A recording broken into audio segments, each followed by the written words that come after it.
The haunting of Route 23.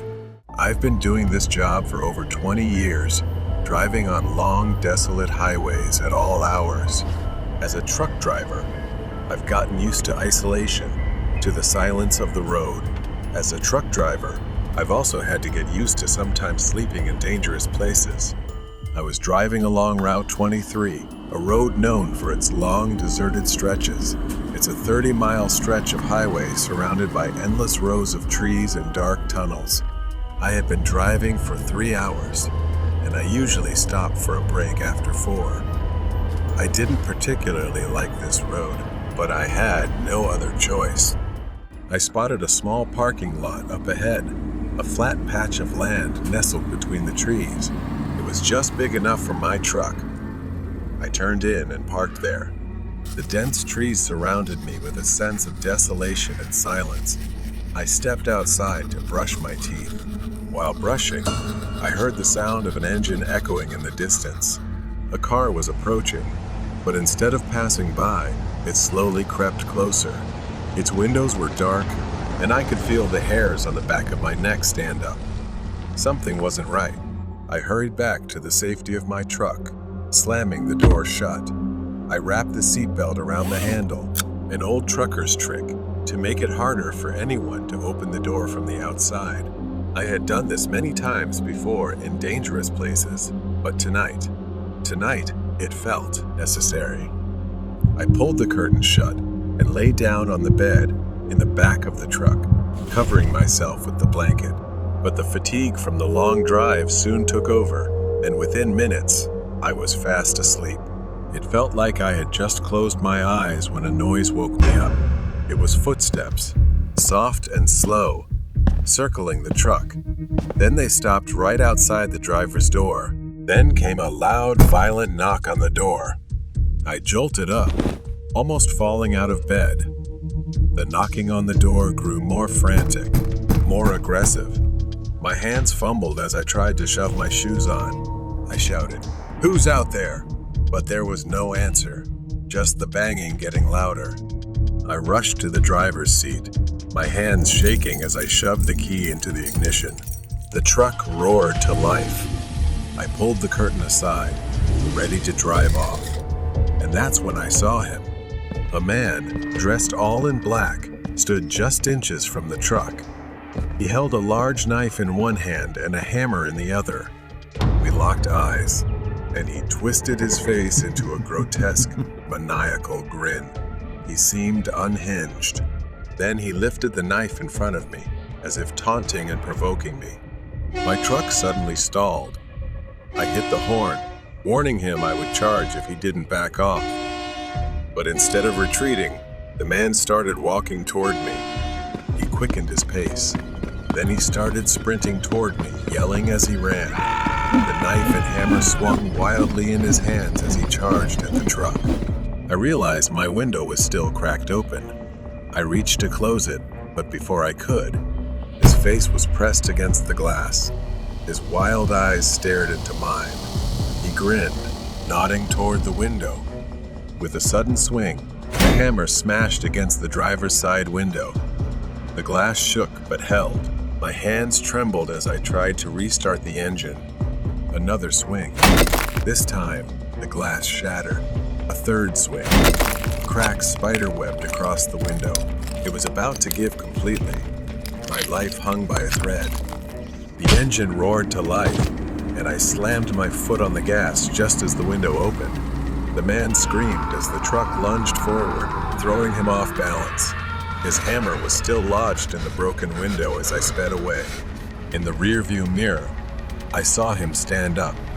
He stood in the middle of the road, watching as I drove away. His silhouette was clearly visible in the mirror. I haven't driven like that since. That night taught me to always be prepared, to plan my route down to the smallest detail. Now, I sleep in safer places, far from empty parking lots. Night shift at the morgue. I worked as a security guard at a local hospital in the morgue area. The place often experienced break-ins by a few addicts trying to experiment with some strange chemicals stored in the lab. And eventually, It became their final resting place. Everything started like a normal night shift. Hygiene plays a crucial role in the hospital. To keep the place more sanitary, they recently installed automatic sliding doors that open when someone passes by, eliminating the need to touch any door handles. Every night at exactly 3:00 a.m., the door would open for a few seconds and then close again. I believe the door was programmed with some kind of time-based trigger.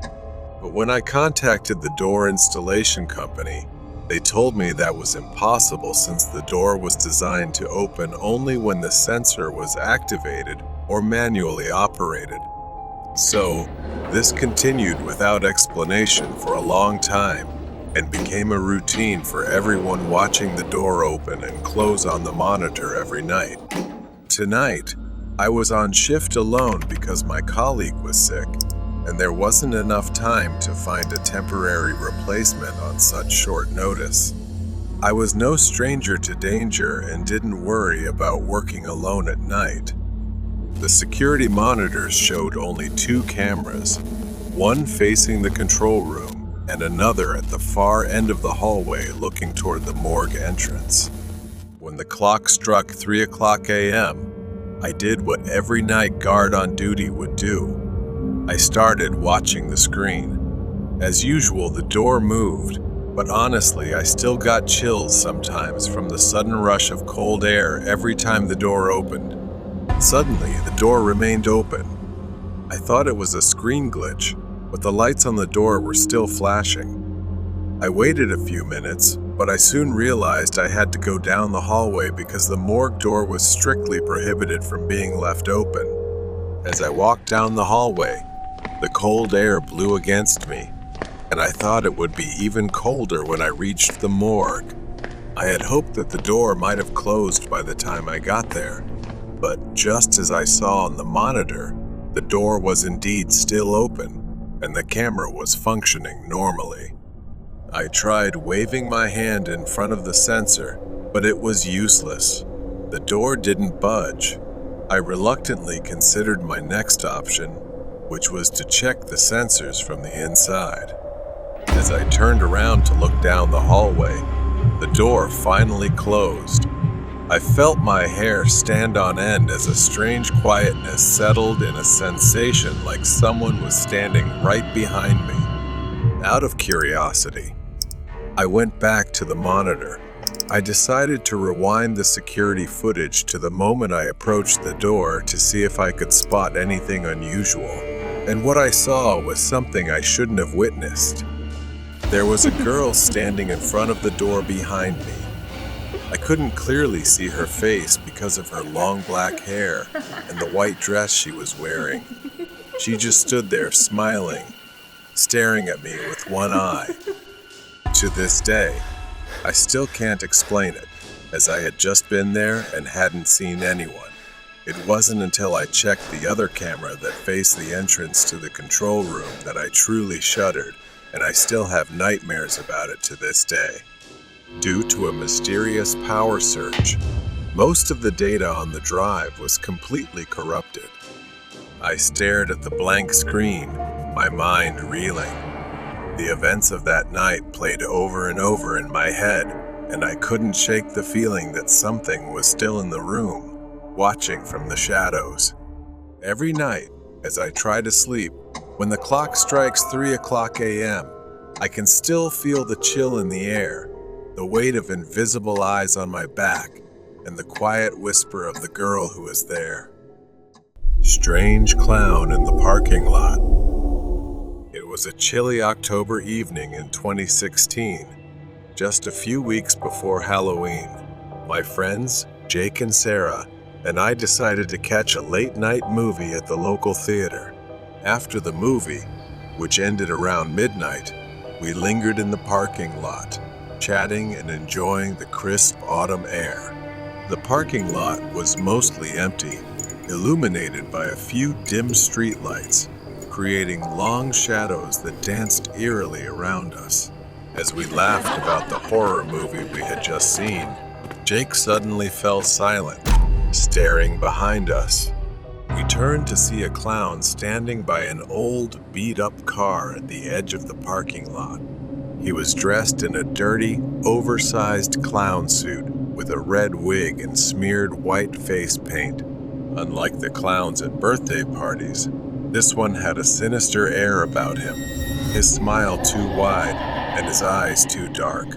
At first, we thought it was a prank. After all, clown sightings had become a bizarre trend that year. But as he started walking towards us, the playful notion quickly vanished. His movements were slow and deliberate, and in his gloved hand, he held a balloon that bobbed menacingly with each step. Nervously, we decided to head to Jake's car, which was parked a short distance away. We tried to act casual, but our pace quickened with each step. The clown followed, maintaining a steady, unnerving pace. My heart pounded as we reached the car and scrambled inside. Jake fumbled with the keys, his hands shaking. Just as we locked the doors, the clown reached the car. He leaned against the driver's side window, his face inches away from Jake's. He pressed the balloon against the glass and slowly dragged his finger down the window, leaving a streak in the condensation. We could see his eyes clearly now, cold and calculating. He tapped on the glass, the sound echoing in the silent parking lot. We were frozen with fear, unsure of what to do next. The clown then moved to the front of the car, standing directly in the headlights. He reached into his oversized pocket and pulled out a long, jagged knife. The sight of the blade sent a fresh wave of panic through us. Jake finally snapped out of his shock and started the car. The engine roared to life, and the clown took a step back, still smiling that unsettling smile. We peeled out of the parking lot, tires screeching, and didn't stop until we were miles away, parked in front of a 24-hour diner. We sat in the car, catching our breath and trying to make sense of what had just happened. We debated calling the police, but without any real harm done, we doubted they'd take us seriously. In the end, we decided to keep the story to ourselves, not wanting to relive the terrifying encounter. To this day, the image of that clown and his menacing smile haunts us. We often wonder what his intentions were and shudder at the thought of what might have happened if we hadn't reached the car in time. The experience left a lasting impression, a chilling reminder that sometimes the scariest encounters are the ones that seem to step straight out of a nightmare. Horror Story Haunted Tracks. The legend of the haunted tracks had always been a topic of eerie fascination in our small town. The story went that, decades ago, a tragic train accident had occurred on the old, abandoned railway line just outside town. Many lives were lost that fateful night, and it was said that the spirits of the victims still lingered, haunting the area. As a skeptic, I never believed in ghosts or haunted places, but that changed one cold winter night. I was driving back home after visiting a friend when a heavy snowstorm hit, making the roads nearly impassable. I decided to take a shortcut through the old railway crossing, hoping to save some time. The wind howled, and snow fell in thick, blinding sheets as I navigated the narrow, winding road. The visibility was almost zero, and I had to slow down to a crawl. As I approached the old crossing, my car suddenly stalled. I tried to restart it, but the engine wouldn't turn over. Frustrated, I got out to check under the hood, the biting cold stinging my face and hands. As I fumbled with the engine, I heard a faint, distant whistle. I froze, remembering the tales of the haunted tracks. The whistle grew louder, and I saw a light piercing through the snowstorm, heading straight toward me. Panic set in as I realized it was an old steam train, barreling down the tracks at an alarming speed. I abandoned my car and tried to run, but the snow was too deep, and I stumbled. As the train approached, I could see it more clearly. A rusted, ancient locomotive, its windows shattered, and the metal twisted and scorched. I braced myself for the impact, but it never came. Instead, the train passed right through me, sending a bone-chilling cold through my body. I turned to see it continue down the tracks, disappearing into the storm. Shaking, I returned to my car and tried the engine again. This time, it roared to life, and I wasted no time getting back on the road, my heart pounding in my chest. When I finally reached home, I was too shaken to sleep. The next day, I told my friend Mark about the experience. Mark, a local history buff, was intrigued and suggested we investigate the site together. Armed with flashlights and a camera, we headed to the old railway crossing that evening. The storm had passed, leaving a calm, clear night.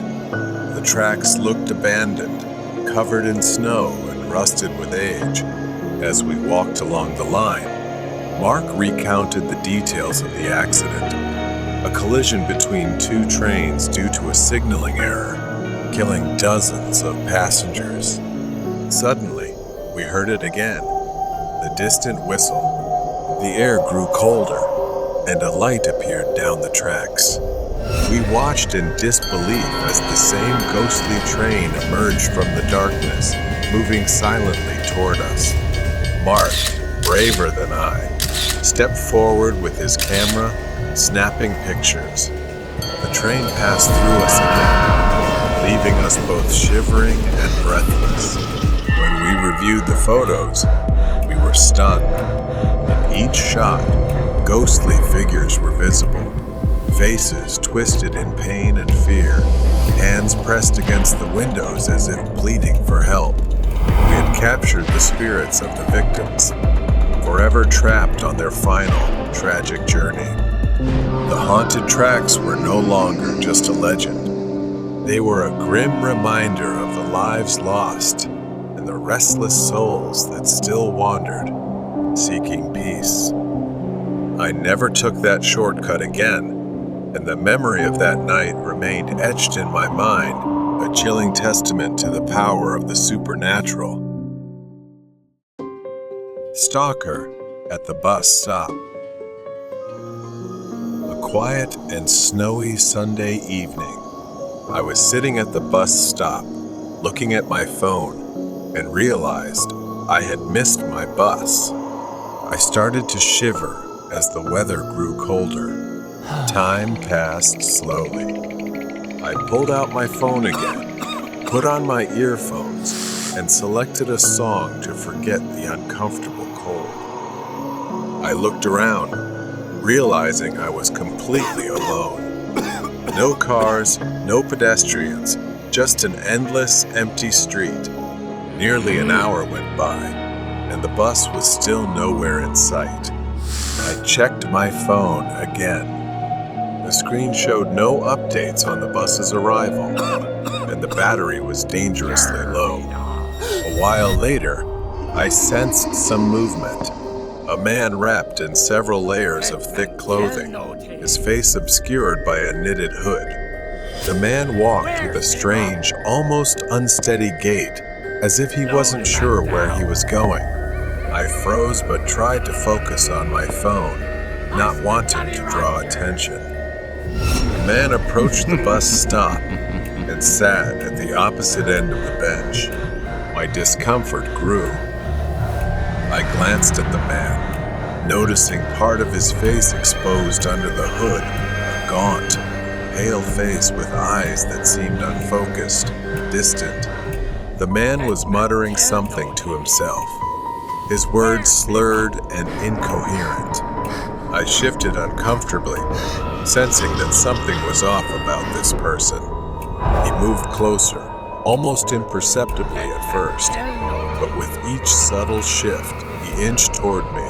My unease turned into panic as the man continued to slide closer, his gaze fixed on me in a strange, unsettling way. I felt a chill run down my spine. Suddenly, I felt the man's presence right next to me. The tension was unbearable. I quickly stood up, grabbed my bag, and started walking away from the bus stop. The man, still sitting there, tilted his head to the side, his eyes never leaving me as I walked away. I quickly walked away. I reached the next bus stop and finally felt somewhat relieved. I began to sit down slowly, letting my guard down a little as I waited for the bus. I closed my eyes for a moment, exhausted. The quiet of the falling snow was almost peaceful. Suddenly, a loud and rapid knock shattered the silence. My eyes shot open, my heart racing, and I slowly turned around to see the man from the previous bus stop, standing on the other side of the glass, his face pressed against it, grinning maniacally. His eyes were wide, staring straight at me without blinking. He kept knocking on the glass, his breath fogging up the surface. Panic flooded my body. I quickly stood up and backed away from the glass. The man began moving, circling around, his gait more erratic than before. His footsteps grew closer. I backed away, yelling at the man to stay away. However, the man was undeterred. He raised his hand, reaching out as if to do something to me. Luckily, I reacted just in time, darting off the sidewalk as the man lunged toward me. In a strange, inexplicable way, he slipped forward, his face slamming hard into the cold, icy pavement. The sound was horrifying. I stood there, frozen, trying to make sense of what had just happened. It was so bizarre. I watched in horror as blood began to pool around the man's face, staining the snow with a deep red. My mind raced as I tried to process what had just occurred. I crouched down, attempting to get a response from him, but there was none. I sat down on the curb, my hands trembling as I pulled out my phone and called for help. The snow continued to fall, turning this bus stop into a place of horror and dread for me. The flashing lights of the ambulance and police car pierced through the night. Paramedics rushed to the man's side, but it was clear that something was very wrong with him. As the paramedics searched the man's belongings, they found a photograph in his wallet, a picture of the man with a boy who looked eerily similar to me. The police explained that the man had been on prescription drugs after losing his son, and his mental state had deteriorated ever since. I realized, with disbelief, that the man may have mistaken me for his lost son. A few days later, I took my driving test. As I drove, I glanced down the road where the bus stop was in the distance, the events of that night still haunting me deeply. I couldn't shake the sorrow of the man's grief and the terrifying experience that had unfolded. Abandoned house invaded. Behind my house, there is a large but old and decaying building. It no longer resembles a home. It now looks more like an abandoned house. It has been vacant for decades, or so my parents said. But every time I passed by, I would unmistakably hear the sound of electricity crackling from inside. It made no sense. I couldn't shake the feeling that something was wrong. Finally, one day I decided to investigate. I asked my friend Tim to come with me after school. He agreed, though we both felt a tense, underlying dread as we stood in front of the house, a bad premonition hanging in the air. As soon as we pushed the door open, it creaked on its rusty hinges, filling the silence. Inside, the air was thick with an unbearable stench, a mix of mold and rot. Scattered across the floor were piles of old dog food, and the foul odor hit us in waves. We carefully stepped through the strange debris and noticed something odd. The floor was littered with nails, hundreds of them, along with animal traps, as if someone had deliberately tried to prevent people from walking through the house. We tiptoed through, avoiding the nails, our curiosity growing stronger with each step. Then we heard the sound of an electric charge, followed by a scream of pain from upstairs. It sent a shiver down my spine. We should have turned back, but our curiosity got the better of us, and we decided to climb the stairs. On the second floor, the noise led us to a closed door. From behind it, we heard a man's voice muttering something strange, as if giving commands. What was happening on the other side? Summoning our last bit of courage, we tiptoed up the stairs and peeked inside. The sight was more horrifying than anything I could have imagined. It looked like someone had been chained up. Two people sat on the floor, appearing to be a couple who had been captured and imprisoned. Their eyes were wide open, filled with terror. A man stood before them, holding a stun gun, threatening them to follow his commands. For a moment, the room fell silent as the two people stared at us in disbelief. Their eyes pleaded for help, silently begging for mercy. Then their voices broke with desperation, sobbing and pleading not to be harmed. The man panicked, shouting at them to be quiet while violently beating them with the stun gun. But they continued screaming, their cries echoing through every corner of the room. Tim froze, paralyzed with fear, and accidentally knocked over a piece of wood, creating a loud noise.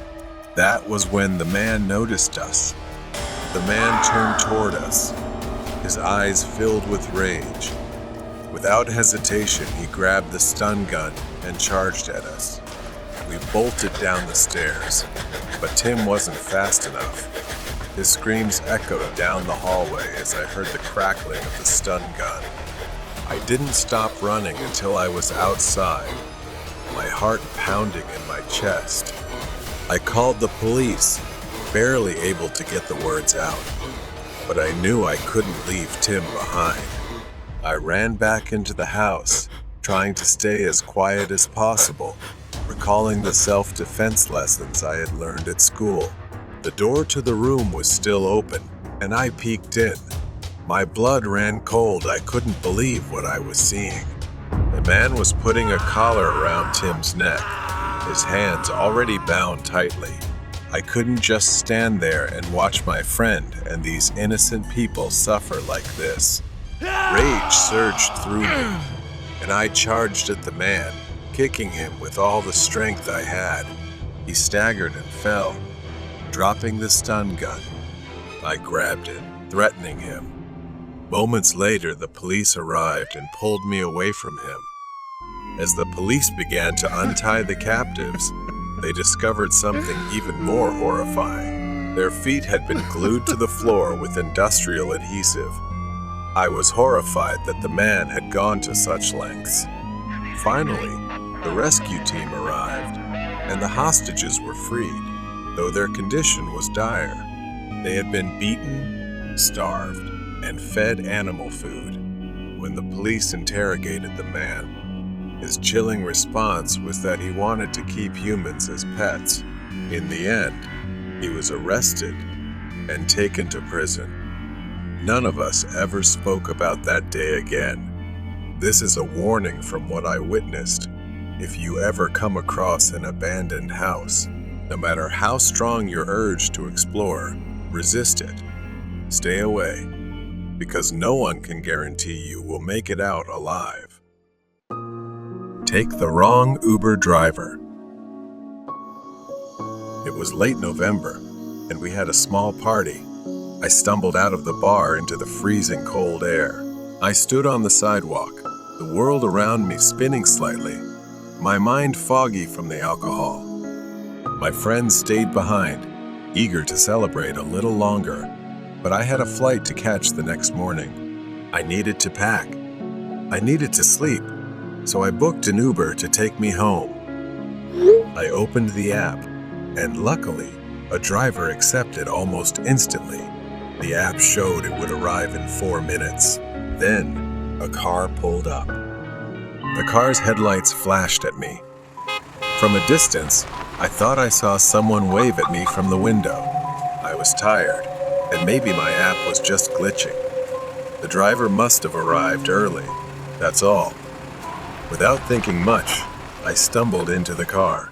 Inside, the car smelled faintly of old cigarettes, and the seat creaked beneath me. I glanced at the driver in the front seat. He didn't look back at me, didn't say a word. He didn't even confirm my name. I just wanted to get home. I muttered my address and leaned back in the seat. It was then that I noticed the GPS on his dashboard was turned off. I was startled. Why hadn't he entered my address into his GPS? Everyone uses GPS for Uber, even drivers familiar with the area. I watched him drive, hoping he just knew the route well. The car sped down the street, but something felt off. This wasn't the way to my dorm. I nervously told him. I think you're going the wrong way. My school is in the opposite direction. For a moment, he didn't respond. Then, he glanced in the rearview mirror and nodded, but he didn't turn the car around. He just kept driving. I started to panic. Where was he taking me?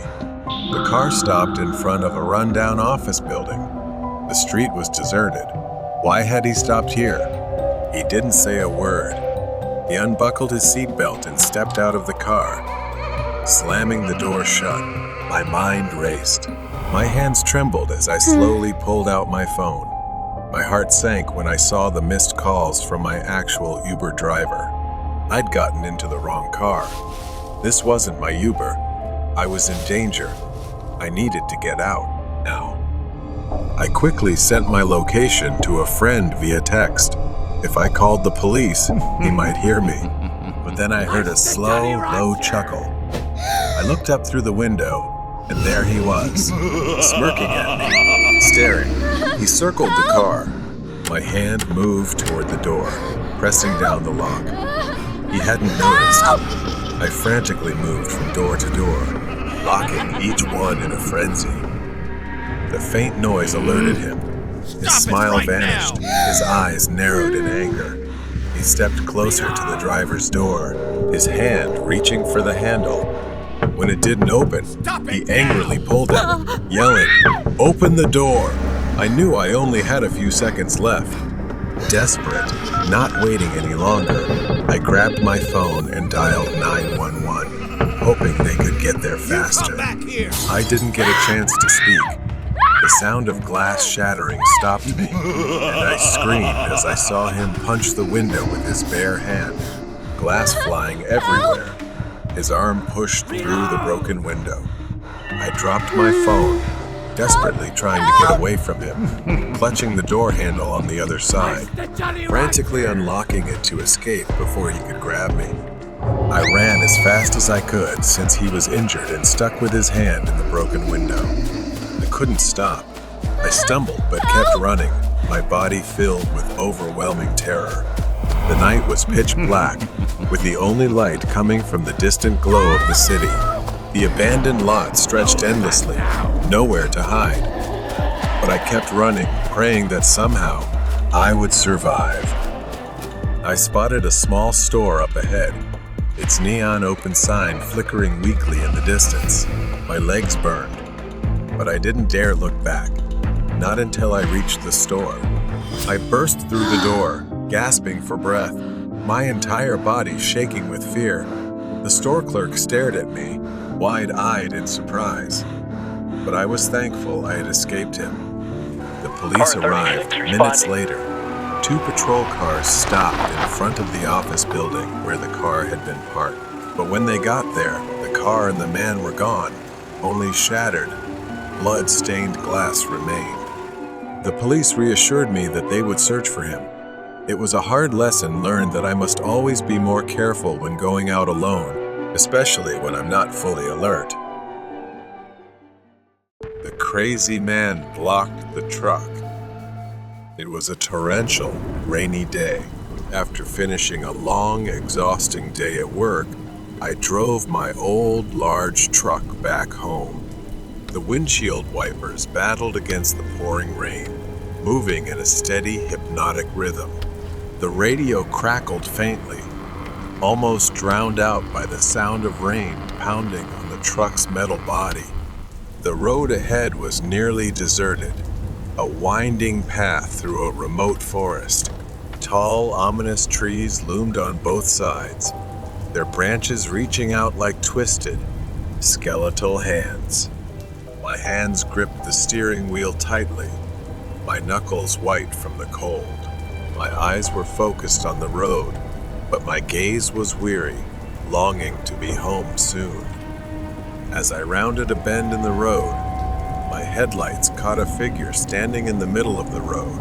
Finding it strange, I drove a short distance further and then pulled over to the side of the road to rest for a moment. From a distance, there was that figure again. The silhouette was of a man, his hair disheveled and soaked by the rain. He stood motionless, his head slightly tilted to one side, staring straight at me with wide, unblinking eyes. His clothes were tattered and drenched, clinging to his gaunt frame. In his hand, he held something long, thin, and menacing under the headlights. My heart raced as I stared at the man, an instinctual sense of danger warning me. The man did not move, did not blink, just stood there, staring. My breath fogged up the window as I pondered what to do, making his already ominous figure appear even more distorted and terrifying. But before I could act, the man suddenly lunged forward, slamming his hand on the hood of the truck. The force of the impact made me jump out of my seat, my heart pounding. The man's face was now just inches from the windshield. His eyes were wild and bloodshot. I recoiled in horror as I realized the object in his hand was a long, sharp needle, attached to a syringe filled with a murky yellow liquid. The man's mouth curled into a deranged smile, revealing yellowed and cracked teeth. He lifted the needle, tapping it lightly with his finger as if preparing to use it. He fumbled with the door lock, as if deliberately trying to frighten me. The rain outside seemed to grow louder, darkening the scene with a rising sense of dread. The man moved with terrifying speed. He lunged at the side door, yanking it open with astonishing strength. I could barely think, and there was no time to react before the man lunged at me. The syringe was raised, aimed straight at my neck. I struggled, adrenaline surging through my veins as I tried to push the man away. But his grip was like iron, his strength fueled by madness. My mind was a whirlwind of fear and confusion. Who was this man? What did he want? Why was he doing this? The questions swirled in my head, but there were no answers, only a desperate need to survive. The man giggled, a high-pitched, maniacal sound. The needle inched closer. I twisted and turned, trying to evade it, but the man was relentless. In one final desperate move, I surged with a burst of life. I managed to grab the man's wrist. We wrestled, fighting for control. The man's eyes were wide and wild. His foul breath hit my face in a horrific gust. With gritted teeth, I mustered all my remaining strength and shoved the man back with a powerful force, sending him tumbling backward. The syringe fell to the ground, the needle shattering upon impact, the liquid inside spilling out and mixing with the rain. I slammed the door shut and locked it, breathing heavily, tense with fear. I watched as the man staggered to his feet. He let out a frustrated scream, his voice echoing through the empty forest. I didn't wait to see what he would do next.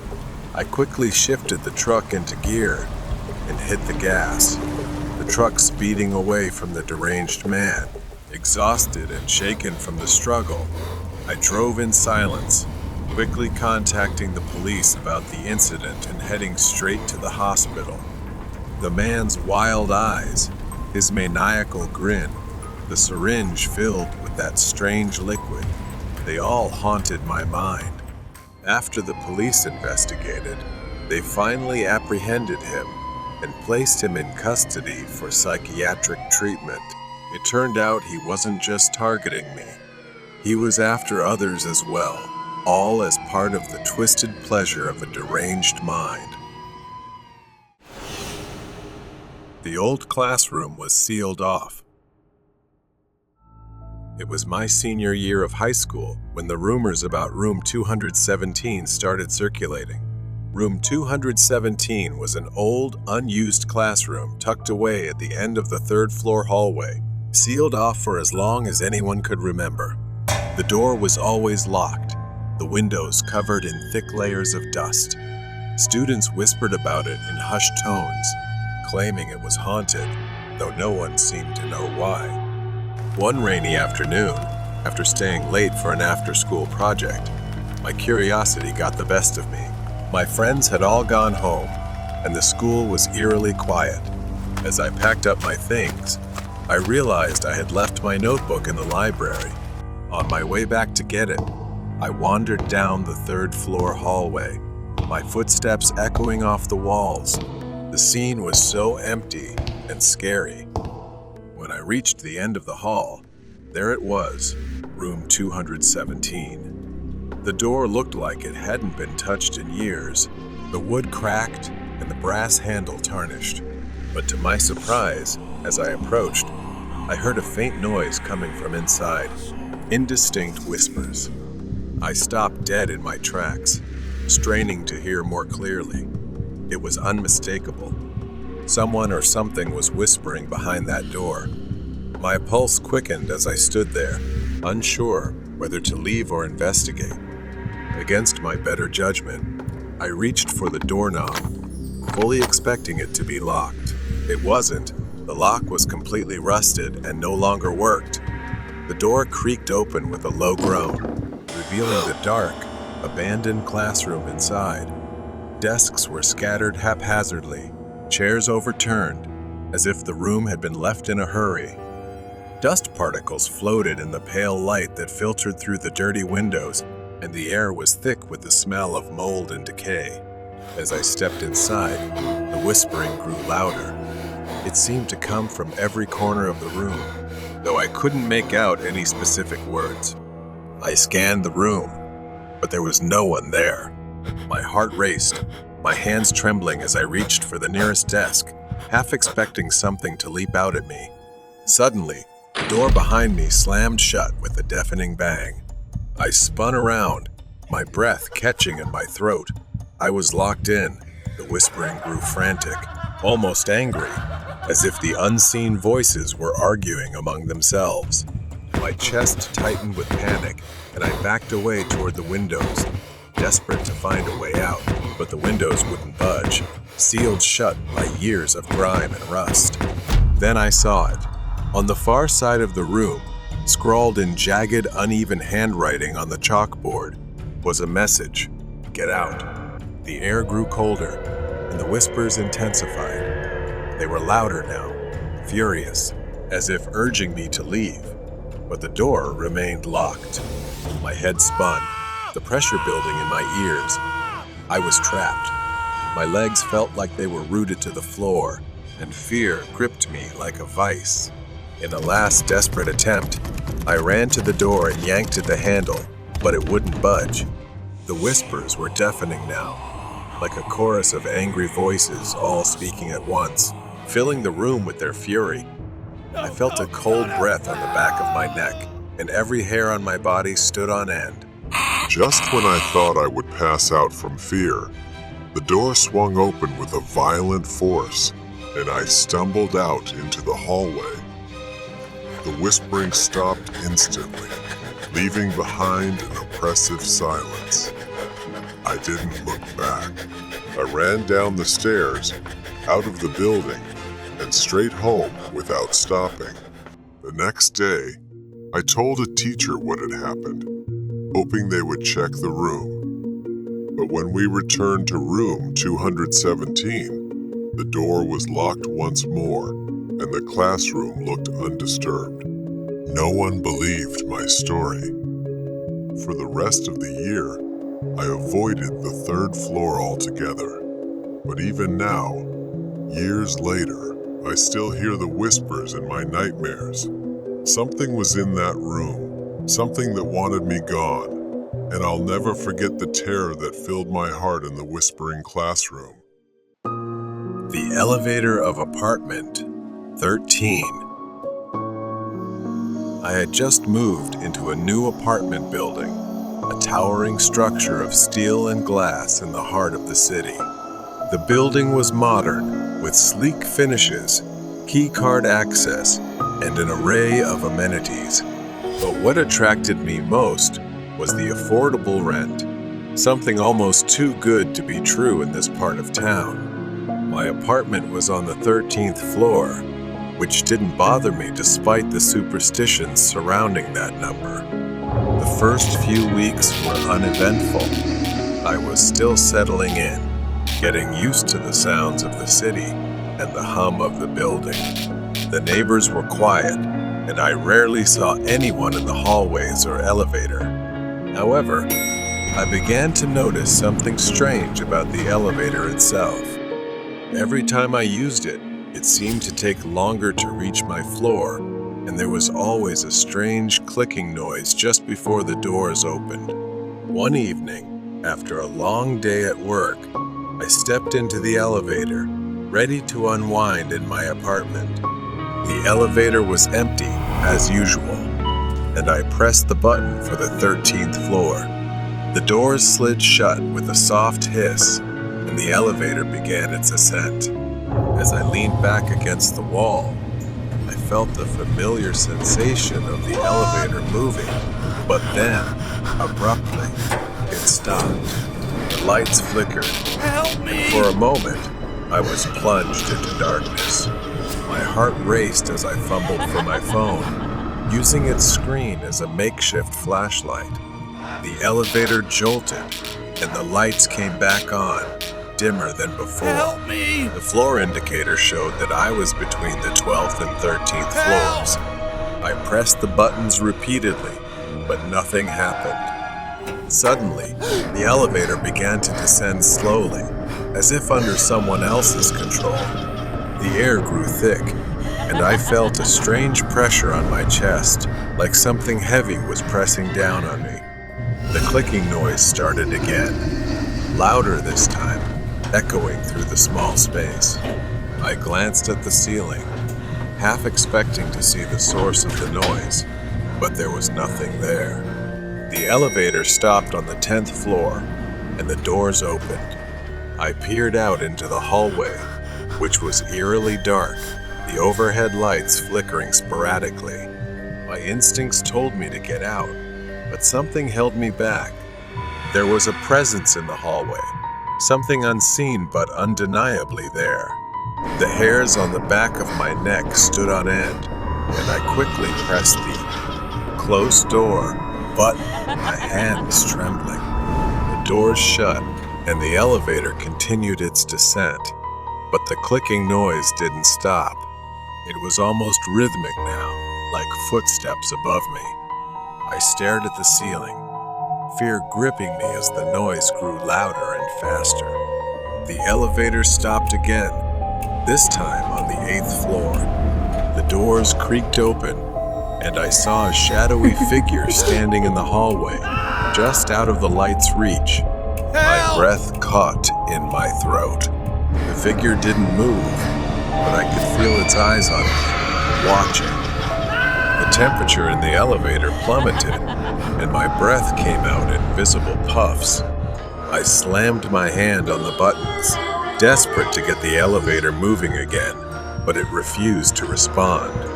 The shadow began to move toward me, slowly, deliberately. Just as it reached the threshold of the elevator, the doors snapped shut, and the elevator plunged downward, faster than before. I held onto the railing, my heart pounding in my ears. The clicking noise was now deafening, as if whatever was in the elevator shaft was right above me, following me. The elevator stopped suddenly, the doors opening to the lobby. I stumbled out, gasping for air, and looked back just in time to see the shadowy figure standing in the elevator, its hand outstretched as if reaching for me. The doors closed, and the elevator ascended again, disappearing into the darkness of the shaft. Shaken, I reported the incident to the building management, but they found nothing wrong with the elevator. I moved out the next day, unable to shake the feeling that something malevolent was lurking in that elevator, something that wasn't bound by the rules of the living. To this day, I avoid elevators, especially in old buildings, and I'll never forget the feeling of that cold, oppressive presence in the apartment building of 13. It was a reminder that some places are haunted not by ghosts, but by something far more sinister. Headless bus passenger. Late at night, the university campus was eerily quiet and shrouded in darkness. Calla hurried toward the campus bus stop after a long evening of studying. The long, empty street was lit by only a few dim streetlights. There was only one bus left at the stop, its headlights cutting through. The cold, misty air. She boarded the bus, her eyes briefly glancing at the driver, a man well into his years, his face lined with deep wrinkles and dark, unreadable eyes. Calla sat in the middle of the bus, trying to relax, but she suddenly sensed something strange. Through the rearview mirror, she realized the driver was staring at her intently. His eyes never left her, as if he was searching for something on her face. After a few minutes, she began to feel something was wrong. The route they were taking was unfamiliar. Instead of heading toward her dormitory, they were drifting into a desolate area, where thick darkness swallowed everything. She leaned over, peering out the window, looking around in growing confusion. Calla turned to remind the driver about her destination, but he didn't respond. His eyes were no longer on the mirror, but fixed straight ahead. He pressed on the gas, speeding up, ignoring the narrow, winding roads. Calla's fear surged. She raised her voice. "This isn't the way to my dorm." But the driver didn't hear or didn't care. His face had gone pale, as though he was terrified of something unseen. Suddenly, the bus swayed, and vague shapes began to materialize outside the windows. At first, they were shadows of people standing by the roadside. Then they became clearer faces with empty eyes, mouths wide open as if screaming in silent agony. They stood there, watching like bloodthirsty specters. Calla curled up, trembling, too afraid to look at those ghostly figures for long. She felt like screaming. After what felt like an eternity, the bus finally slowed down. The familiar sight of the dormitory building appeared ahead, and she felt a wave of relief wash over her. Without wasting time, she grabbed her backpack and hurried off the bus. As she stepped onto the sidewalk, she heard the driver's voice for the first time that night. His voice was low, trembling, and filled with an urgency that sent chills down her spine. The driver's words were brief, but they hit Calla hard. "Wait!" His voice was tense. The driver told her that when he looked in the mirror earlier, he didn't see her head, only a headless body sitting where she was. He had been driving in circles, trying to shake off the spirit he believed had latched onto her. He couldn't hear her when she spoke because, in his eyes, she had already disappeared. He then warned Kala. When you get to your room, take off your clothes and burn them immediately. Kala stood still, the weight of the driver's words pressing down on her. Staggering, Kala made her way into the dorm building, her mind still spinning. She fumbled with her key at the door, her hands shaking uncontrollably. Once inside, Kala rushed to her roommate's bed, shaking her awake. Her roommate listened, wide-eyed, as Kala explained what had happened. Without hesitation, Kala frantically began taking off her clothes, her movements hurried and desperate. She gathered them into a pile, staring at them as her mind replayed the driver's warning. With trembling hands, Kala picked up the clothes and went to the bathroom. She struck a match and dropped it onto the pile of fabric. The flames quickly consumed the clothes. But had it really ended? She returned to her room, exhausted, lying down on her bed, but unable to shake off the lingering terror. The room was silent. Only the sound of her and her roommate's breathing filled the space. The next morning, sunlight poured in, as if to dispel the previous night's fear, but unease still clung to her. She stood before the mirror, seeing herself clearly. Her head, her eyes, and her entire body, but her gaze was far from peaceful. She couldn't erase from her mind the image the driver described the moment when he didn't see her head in the mirror. The darkness from the night before still lingered in her thoughts, as if waiting for a moment of weakness to return. She knew her life would never be the same. The haunting memory of being headless and the spirit the driver had tried to divert would forever follow her, reminding her that terrifying things exist right next to us in the most unexpected moments. Escape from the terrifying truck. On a Sunday afternoon, Mac and I decided to go hiking in some hills, just an hour's drive from the city. The hill we chose today had a fairly simple trail, not too steep, and when we reached the top, everything felt peaceful, just like any other time we had gone hiking. After a short rest, we started heading down, but just 10 minutes later, Mac began complaining about the rough path. He wanted to take a different trail down. I hesitated but eventually agreed. We hadn't seen another soul since we started our descent. Then we heard the sound of an engine. A rusty, heavy red truck was coming toward us. The man driving rolled down his window and flashed a smile that seemed friendly enough, but something felt off. He offered us a ride. Mac, always trusting, thought the guy seemed nice enough. I wasn't so sure. Mac begged and convinced me to get in, saying it was only a 10-minute drive. I was cautious, but I got in with him. Inside, the truck was shabby but clean. As we settled in, I instinctively started scanning my surroundings. My eyes were drawn to the floor, where I saw a coil of rope behind the driver's seat. Unease began to creep in. 10 minutes passed. We were no closer to the main road, and the woods around us grew denser. I asked the man how much longer it would take. He said we were just taking a different route and that we'd have to stop somewhere to pick up his stuff. We stopped in front of a small cabin, hidden deep in the woods. There was an old tree stump out front, with a large axe stuck in it as if he had been chopping wood. I glanced at Mac, but he seemed excited and trusting of the man. The man turned off the engine and got out of the truck. He said, "Stay here. I'll be right back." As soon as he was out of sight, panic started to rise within me. I turned to Mac, pleading with him to leave, not to get out, but he didn't see the danger I saw. That's when I turned back to the truck and saw it.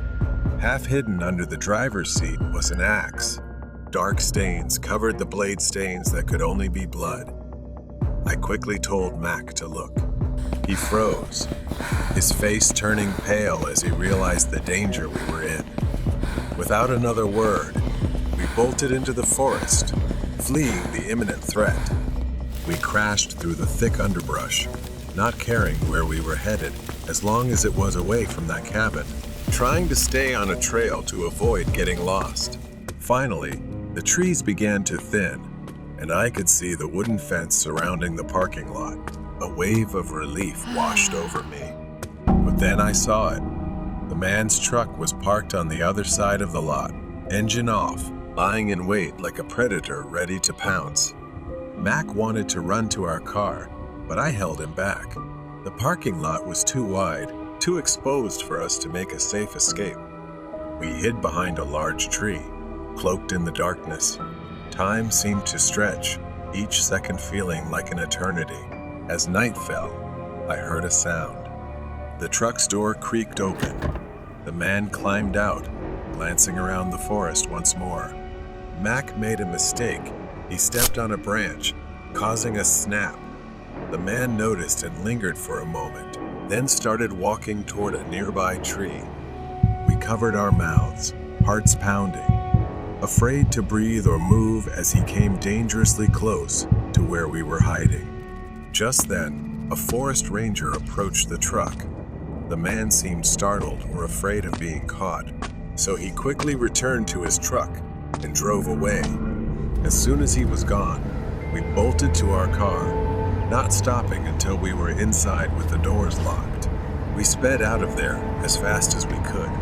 That night, we drove in silence. The danger was behind us, but the fear lingered. As we finally returned to safety, I couldn't help but think about what might have happened if we had stayed in that truck any longer.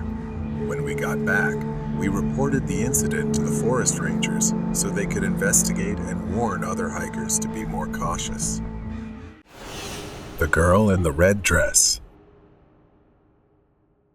The house we moved into after my father's death wasn't anything special, just another old, quiet mansion in the suburbs, far removed from our old life. It had been abandoned for a while, and it was clear why the rent was suspiciously cheap. Overgrown grass and neglected old furniture gave it a forgotten feel. But to my mother, it was home. I was 20 years old, and I dealt with my grief in my own way. Not long after we moved in, I began noticing small things slowly emerging in the house. But the sounds of whispers, creaking noises made me uneasy and anxious living there. It started with scratching, soft, persistent, on the other side of my bathroom door. At first, I ignored it, hoping it was just my imagination. But night after night, the sound continued. Then came the knocking, sometimes at the front door, sometimes at the window. It always came around midnight, but no one could possibly be there. We kept the gate locked, and no one could enter the yard. Yet the knocking continued. I told my mother. She dismissed it, saying, "It's just an old house." But I knew the house wasn't just old, it was holding on to something. One night, I invited my friend Joe to stay over. We were sitting in my room talking about school when we heard voices coming from the kitchen. It was well past midnight. Everyone should have been asleep. Out of curiosity, we pressed our ears against the door. A conversation was happening just outside, but we couldn't make out a single word. We tiptoed into the hallway, but the kitchen was empty, dark, cold. We checked the entire house, nothing. Everyone was asleep. The voices were gone, leaving only a chilling silence. A few weeks later, my brother decided to test his luck. He and his friends thought it would be fun to play with a Ouija board in my room while I was away. They thought it was just a silly, superstitious game. At first, nothing happened. They laughed awkwardly, asking questions but receiving no response. Then one of them froze. His face turned pale, his body stiff like a statue. Without a word, he bolted from the room, his friends close behind, terror in their eyes. Once outside, the guy finally spoke. He had seen her, a girl, standing at the bathroom door, wearing a red dress, her hand on the knob, staring at them. He said she couldn't have been older than 13, and her eyes were filled with something he couldn't describe. Fear, anger, curiosity. When my brother told me this, I thought he was just trying to scare me. Of course, I didn't believe him. Why would I? I had never seen her. But the story haunted me, lodged deep in my mind like a splinter I couldn't remove. Later, I had a birthday party at a friend's house.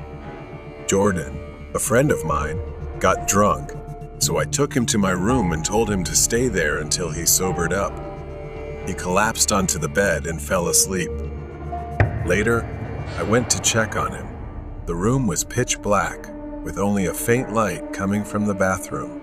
Jordan wasn't in bed. He was sitting at the bathroom door, one leg in, one leg out, talking to no one. I tapped his shoulder. He jumped, then looked at me, confused. He glanced back at the bathroom, then at me again. He mumbled, "I thought I was talking to you, but I just laughed it off, thinking he was too drunk." The next day, he explained, I was teasing him, but he was dead serious. In his drunken state, he had seen a girl in the bathroom. She was wearing a red dress, standing in the middle of the bathroom, asking why he was there. And when I walked in, she disappeared. It didn't stop there.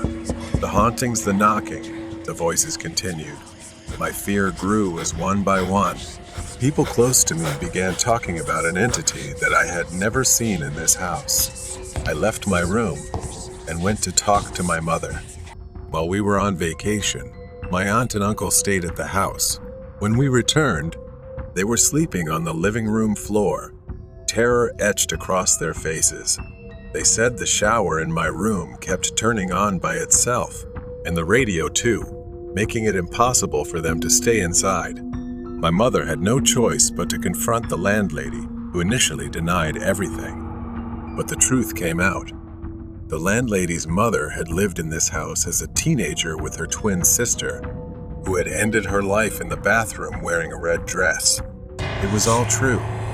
The red dress, the girl, the spirit trapped within the walls of our home. I didn't know how I was going to convince my mother to leave, but since we were struggling financially, it was piling up. So I had no choice but to stay in the house a little longer. The girl in the red dress. The days that followed were tense, filled with a thick sense of unease that blanketed the house. My mother decided we should move out and find a new place to live. However, things weren't settled yet, and we faced difficulties. So we had to stay in the house a little longer to figure things out. That was our last night in the house. I couldn't sleep. The woman in the red dress kept lingering, haunting my mind. I lay in bed, wrestling with these thoughts until I couldn't take it anymore. I needed to see the house one last time. I got out of bed and walked through the dark hallway. I headed to the bathroom, where it all began. As I reached the bathroom, a chill filled the air, heavy with tension. I hesitated at the doorway, feeling something preventing me from turning on the light. I stepped inside, the cold tiles pressing against my feet, and then I felt another presence in the room. Fear gripped me tightly. Her presence was so strong, I could feel her breath on the back of my neck. I didn't dare turn around, didn't dare move. As I stood in the darkness of the bathroom, a cold hand rested on my shoulder, and a flood of images of the girl in the red dress filled my mind. It was as if she was showing me her story.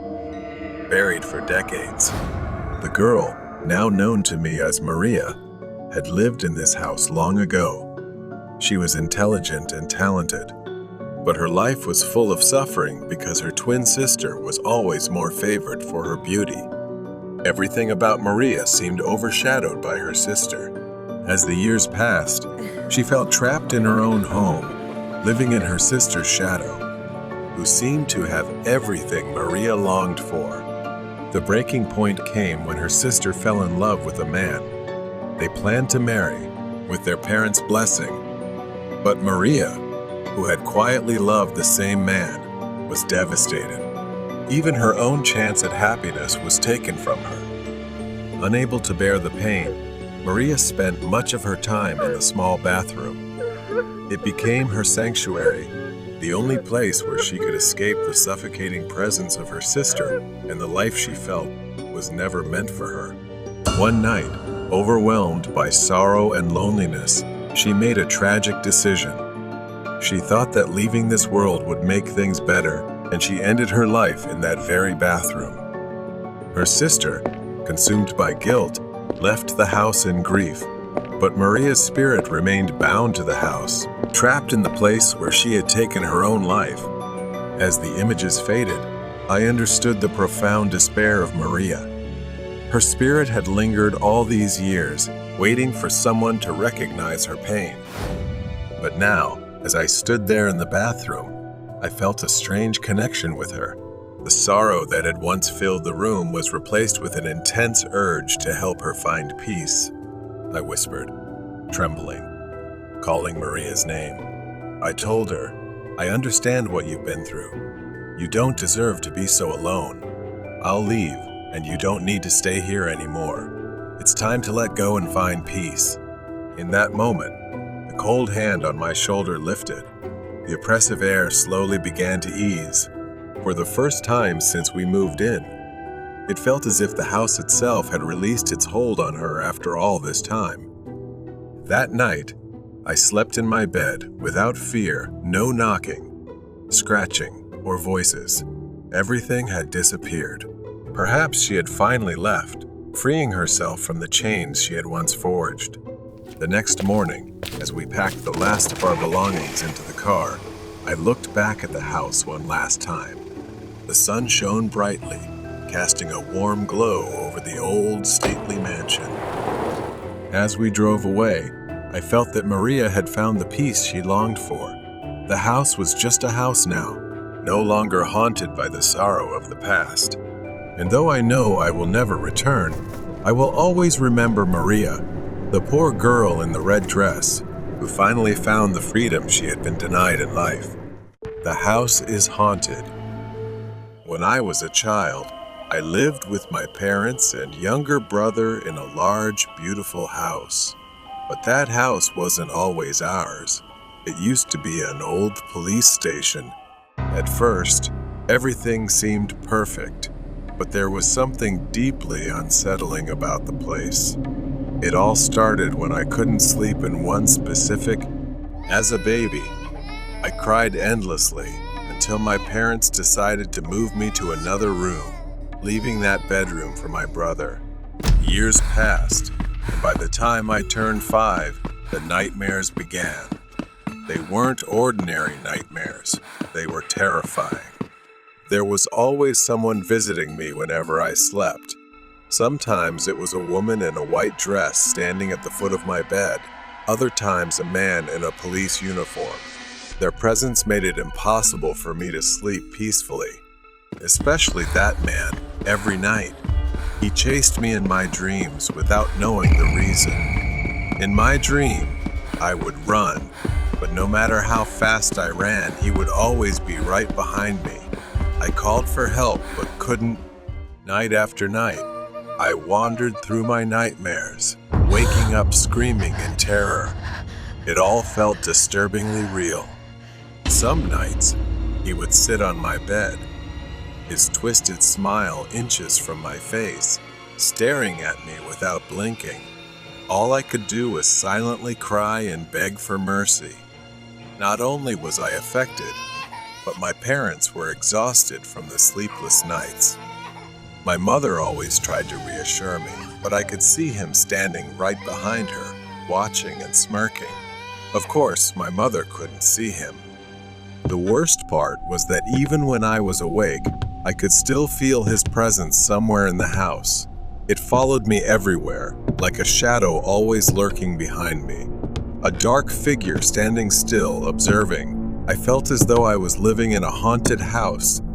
I could feel him behind me as I ran up the stairs, his breath on the back of my neck. I started running up and down the stairs, but I couldn't escape the feeling that he was always right there, just out of reach. When I was a teenager, I finally opened up to my mother, recounting every detail about the terrifying figure that had tormented me for years. Her face turned pale as I spoke. She told me something that made my skin crawl. Our house, once a police station, was haunted by the spirit of an officer who had been anything but friendly in life. When he died, his spirit returned to the building and refused to leave. As it turned out, his office was the very room I couldn't sleep in as a child. That room was now my brother's bedroom. My mother had also seen him and felt his presence, but it didn't stop there. My brother had seen him too, and what he told me sent chills down my spine. Last year, when my brother was 16, the man appeared to him as well, yelling at him to get out of his office. My brother, strangely calm, replied, "No, this is my room now. You're dead. You need to leave." Over time, the man's attitude softened, and they began to coexist, even talking to each other occasionally. I was shocked. My brother had been living with this terrifying presence for years, but had kept it all to himself. I asked him why he had never told anyone. He simply said he knew no one would believe him. Eventually, we moved out when my little sister was born. The new house was free of ghosts, and I was relieved to finally leave that nightmare behind after 8 long years. But what about my brother?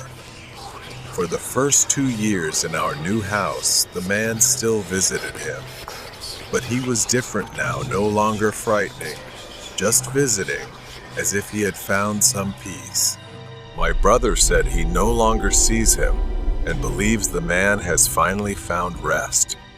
Hearing that, I felt an overwhelming sense of relief. The nightmare was over.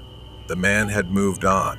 But to this day, my brother and I can still see ghosts, yet none has ever frightened me like that man from the police station. The Window Stalker. It all started that day, when I was just a child, too young to fully comprehend the horror that was about to unfold. Our home was always cozy, with large windows in the living room that overlooked the beautiful garden outside. I was sitting on the couch with my back to the window, fully immersed in my favorite TV show. My mother was in the kitchen, doing her usual chores, but then something caught my attention. In the reflection of the TV screen, I saw the silhouette of a man. I could see him through the glass, standing motionless in the garden behind me. I thought it was probably my dad, so I didn't turn around. I called out, "Horror story about a truck driver." As soon as I said that, I saw my mom freeze and then rush into the living room. When my mom saw the figure standing outside the window, her face went blank. I had never seen her look so terrified. I turned around. There he was, a stranger, a scruffy man with wild eyes, just standing there staring at us with a sick, twisted grin. He didn't seem to care that he had been spotted. He just smiled wider, almost enjoying the fear he was causing in my mother and me. Without hesitation, my mom yelled, threatening to call the police if he came closer, but I could sense her fear. And then he said something that still chills me to this day. He growled through the glass with a menacing voice, "If you touch that phone, I'll break this window, and neither of you will be safe." My mom hesitated, torn between calling for help and protecting me, unsure of what to do next. His eyes flared with anger as he fumbled with something inside his coat. And then, in the blink of an eye, he lunged toward the back door. I heard him pounding on it, frantically rattling the doorknob. Thank God it was locked. His frustration turned into rage. He screamed, demanding to be let in, threatening that if he got inside, he wouldn't spare us. I was too young to fully grasp the danger we were in. My mom grabbed me, pulling me off the couch, and we ran upstairs. We didn't stop until we reached the top floor, and that's when I saw my uncle, my mom's younger brother. My uncle was standing in the hallway, headphones on, completely unaware of the chaos downstairs. He was a big, muscular man, The kind you wouldn't want to mess with. He used to compete in boxing matches and had won several trophies. My uncle, confused, asked, "What's going on?" as my mom frantically explained. And just as she finished, we heard the man's voice again, coming from downstairs. His voice echoed through the house, saying, "The boogeyman is coming to get you." Those words were etched into my memory. My uncle heard it and told us to lock ourselves in the bathroom and call the police. My mom pulled me into the bathroom, locked the door as instructed, and called 911. I could hear the man downstairs, his voice growing more erratic. Then, the sound of glass shattering echoed throughout the house. My mom and I held our breath, frozen in fear, waiting for what felt like an eternity for something to happen. We waited and prayed that it was over. Footsteps echoed up the stairs. We braced ourselves, fearing the worst. My uncle slowly stepped out of his hiding spot, waiting for the perfect moment to tackle the man, relying on his sharp reflexes as a seasoned boxer. He didn't hold back and swiftly disarmed the man. My uncle saved us. The door swung open, and the police arrived just in time, securing the situation. They arrested the man and informed us that he was a dangerous criminal they had been hunting for some time. That day changed everything. My mom never felt comfortable being alone again and always looked over her shoulder at the windows. If it hadn't been for my uncle, I don't know what would have happened. I still shudder when I think about it. Trained to hell. Rai, he had once been a professional thief. No matter where he was, he could carry out his actions smoothly. That day, the location was the subway, and it was also where he would pay a heavy price for his sins. While fleeing from pursuit, Rai boarded a subway train that looked quite old, carrying the scent of damp concrete, rust, and something faintly metallic, almost like the smell of blood. The subway car was nearly empty, except for a few scattered passengers in various cars. Most of them seemed lost in their own worlds. One was dozing off, another absorbed in their phone. But then, at the far end of the car, there was an older man who looked quite terrifying. He wore a long, dark coat, his face obscured by shadows, but his eyes were cold and piercing, chillingly sharp. Rai tried to shake off the discomfort, shifting in his seat, looking elsewhere. But the feeling of always being watched made him very alert. The subway suddenly jolted, the lights flickering more violently before dimming to a weak, pale yellow. The train began to slow down, the sound of the brakes screeching like a high-pitched wail echoing through the thief's skull. He glanced around, noticing that the other passengers had disappeared, leaving only him and the mysterious man at the end of the car. He tried to stand up, move toward the exit, but his legs were stiff. The man in the dark coat began to stand up, moving toward him with slow, deliberate steps, his eyes never leaving the thief. The subway train came to a complete stop.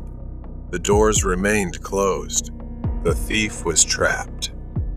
The man approached the thief, raising one hand with fingers unusually long and thin, and waved it slowly in front of the thief's face.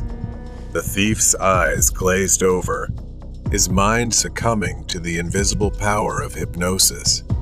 His body went limp, collapsing into the seat as he was pulled into a vision, deeper and deeper, until the subway car completely vanished. Rai found himself standing in a nightmarish version of a subway station. The walls were cracked and oozing a thick black substance, the lights flickering. The tracks were covered in a dense, glowing red fog that seemed to rise from the very depths of the earth, and the air was thick with the stench of decay. The thief staggered forward, his breath coming in ragged gasps as he looked around. trying to find a way out, but the exits were blocked, sealed shut by heavy iron gates covered in chains and padlocks that had mysteriously appeared. A moment later, he suddenly saw a reflection in the glass, a reflection of himself, but with his coat tattered and scorched, his face pale and gaunt, with hollow, sunken eyes. His lips twisted into a grotesque, terrifying smile. Scenes of his past crimes played out before him, distorted and twisted into horrific images of suffering and despair. In one scene, he watched himself pickpocketing a man on the subway, but this time, the man turned to him, his face melting away to reveal a skull with eyes burning with fire. The skeletal figure grabbed the thief's wrist, pulling him into the darkness where the sound of screams echoed. Next, another vision unfolded. Rai broke into an apartment, and suddenly, the floor beneath him collapsed. He fell into a pit filled with writhing hands, clawing at his flesh as they dragged him down, as if pulling him into hell. The images kept coming, each more horrifying than the last. Each vision was a punishment for the sins he had committed. He saw himself as one of the damned, trapped forever on this hellish train, riding the tracks of torment for all eternity. Inside the train, the thief was surrounded by the ghosts of his past victims. Their eyes burned with the fire of hatred. In his own eyes, the furnace roared with life, the flames growing hotter until they consumed everything. The thief was left in total darkness. The thief snapped back to reality, gasping for breath, his body drenched in sweat. He was back in the subway car. The man in the dark coat was gone, leaving only the sound of the train clattering on the tracks. Shaking, the thief staggered to his feet and exited the train. As he stepped onto the platform, he glanced back at the subway car. The train pulled away, the sound of its departure echoing through the empty station. The thief stood alone, the weight of his sins pressing down on him. Now he knew that there was no escaping the consequences, the punishment for his actions. Since that day, he has lived in darkness, plagued by agonizing headaches that feel like torture. He must live in fear, haunted by what he had seen and experienced. Perhaps this is just one of the punishments he has to endure. The freak in the morgue. The coldest place in the hospital is likely the morgue. Stainless steel drawers holding the dead stretch out like a cold, metallic labyrinth. The air is thick with the scent of antiseptic. I am a forensic pathologist. Today, I'm on shift, preparing my tools for my work. Tonight, I noticed something strange. Foreign objects have appeared during autopsies before, like a rusted coin or a few plastic beads. This isn't the first time something unusual has shown up during an examination. I stepped into the storage room, searching for some necessary items, but a few tools were missing. My eyes were drawn to a drawer slightly ajar. I pulled it open to find an empty space, feeling like something was missing, but I couldn't immediately identify what. A strange feeling washed over me, and I couldn't quite grasp what was happening. I hurried out, moving quickly down the dark hallway. I saw something move in the shadows. A hunched figure, resembling a man, dressed wildly with disheveled hair, was obsessively examining some medical equipment laid out before him. I couldn't believe my eyes. Horrified, I saw a clump of hair, a severed finger, and other small body parts. He held them as if worshipping and collecting them. I felt nauseous and disgusted by him, but I forced myself to stay because I knew I needed to do something. I hadn't finished my work yet. Suddenly, the man stopped and looked around, sensing something. I held my breath, praying I hadn't been seen. I rushed to the office, my hands trembling as I called the police, reporting the break-in and what I had witnessed. The dispatcher on the other end sounded shocked but assured me that help was on the way.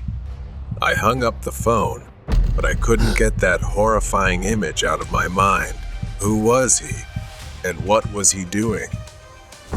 Suddenly, while trying to find a place to hide, he spotted me and chased after me as if he wanted to make me his next victim, the next piece in his collection. I ran as fast as I could, desperately searching for a place to hide. Fortunately, the police arrived just in time, and perhaps he realized that it was no longer just the two of us. He became distracted, giving me a chance to escape. I managed to escape and crouched behind the desk, eyes fixed on the door, counting every second until the police arrived. The police burst in and found the intruder in a frenzy, as if he had lost his mind. He was caught off guard, his crazed eyes wide with panic. The officers quickly subdued him, wrestling him to the ground as he snarled and fought like a cornered animal. They handcuffed the man and began searching the area where he had been, uncovering his gruesome collection, stolen medical tools, body parts, and a disturbing array of personal items taken from the corpses. His twisted obsession and grotesque passion were fully revealed.